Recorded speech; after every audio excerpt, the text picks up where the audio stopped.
Hello, in this video I will show you how to install ChatGPT Widget for Samsung Galaxy F34.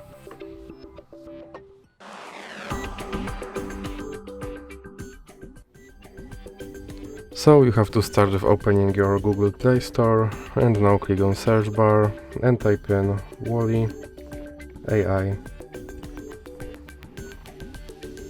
and now click install.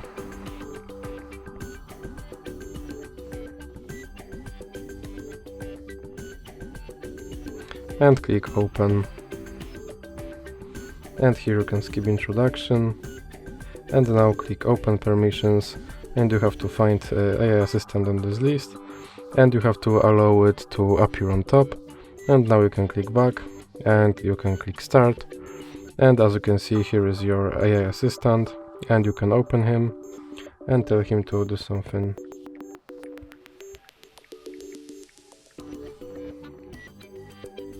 And as you can see, he responded, and you can remove him by dragging him into the X icon in the middle of your screen.